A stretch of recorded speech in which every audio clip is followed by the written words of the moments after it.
Welcome to Genius Network Physics Education. Today's our question is two source P and Q produces a notes of frequency 660 Hz each. A listener move from P to Q with a speed of 1 meter per second. If the speed of the sound is 330 meter per second, then the number of beats heard by the listener per second will be. This question is from the topic wave. इसमें हम देखेंगे तो इसमें Doppler shift concept का use हुआ है।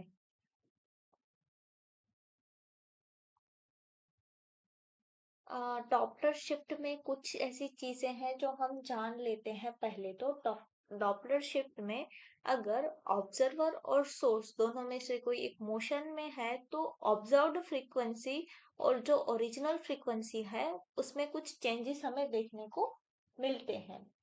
तो अगर हम ऑब्जर्वर और लिसनर सोर्स की बात करें, ऑब्जर्वर और सोर्स, तो किस डायरेक्शन को हमें पॉजिटिव लेना है और किस डायरेक्शन को नेगेटिव वो देख लेते हैं। ऑब्जर्वर्स टू सोर्स की डायरेक्शन में जो भी वेलोसिटीज होंगी उसको हम पॉजिटिव लेंगे और सोर्स टू ऑब्जर्वर की डायरेक्शन में जो वेलोसिटीज होंगी उसको हम नेगेटिव लेंगे।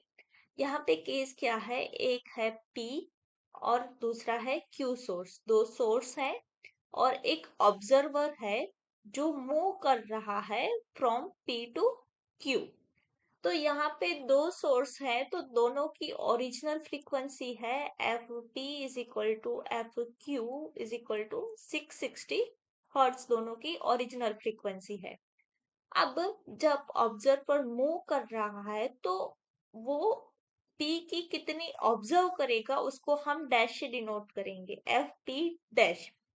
यह P वाला केस देखेंगे तो P का सोर्स यहाँ पे है एंड ऑब्जर्वर यहाँ पे है। ऑब्जर्वर इस डायरेक्शन में जा रहा है, मतलब ये हमारी डायरेक्शन हो गई सोर्स टू ऑब्जर्वर की, और हमने यहाँ पे डिनोट किया सोर्स टू ऑब्जर्वर की डायरेक्शन हम नेगेटिव से डिनोट करते हैं। तो यहाँ पे हम जो वेलोसिटीज होंगी, एफ पी का इक्वेशन है वो हमारा बनेगा v minus velocity of observer upon v। और यहाँ पे सोर्स रेस्ट में है तो यहाँ पे नीचे कोई टर्म नहीं आएगी, डिनोमिनेटर में ओनली v आएगा। तो यहाँ पे v लिख लेते हैं इन मल्टीप्लाइड बाय एफ पी। इसमें अगर हम सारी वैल्यूज पुट करेंगे तो साउंड की वेलोसिटी 330 माइनस 1 मीटर पर सेकंड अपॉन 330 इंटू 660। इसको हम रिजॉल्व करेंगे तो ये 2 से कट हो जाएगा तो हमारा आंसर हो जाएगा 2 इंटू 329 हर्ट्ज। ये हमारी फ्रीक्वेंसी ऑब्जर्व्ड फॉर पी हो गई। अगर हम Q की बात करेंगे तो देखो, क्यू जब की सोर्स क्यू की बात हो रही है तो ऑब्जर्वर क्यू की तरफ जा रहा है, मतलब ऑब्जर्वर सोर्स की तरफ जा रहा है। ऑब्जर्वर टू सोर्स का डायरेक्शन हम पॉजिटिव लेते हैं तो यहाँ पे हम वेलोसिटी के आगे साइन जो लेंगे वो पॉजिटिव हो जाएगी।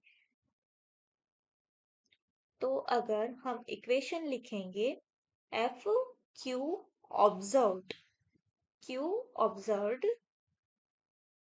will be equal to v plus velocity of observer upon v, क्योंकि इसमें भी सोर्स रेस्ट पे है, इनटू फ्रीक्वेंसी ऑफ q। अगर इसको हम सॉल्व करेंगे तो 330 plus 1 upon 330 multiplied by 660 hertz. इसको अगर हम रिजॉल्व करेंगे तो हमारी फ्रीक्वेंसी आ जाएगी 2 इंटू 331 हर्ट्ज।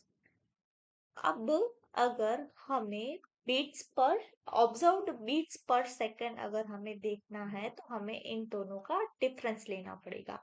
हमारे पास एफ पी डैश क्या आया, 329 मल्टीप्लाइड बाय 2 हर्ट्ज, और एफ क्यू डैश क्या आया, 331 इंटू 2 हर्ट्ज। तो ऑब्जर्व्ड होगी वो इन दोनों की डिफरेंस हो जाएगा, तो इन दोनों का डिफरेंस होगा एफ पी इसमें क्यू बड़ा है तो क्यू में से हम माइनस करेंगे पी को।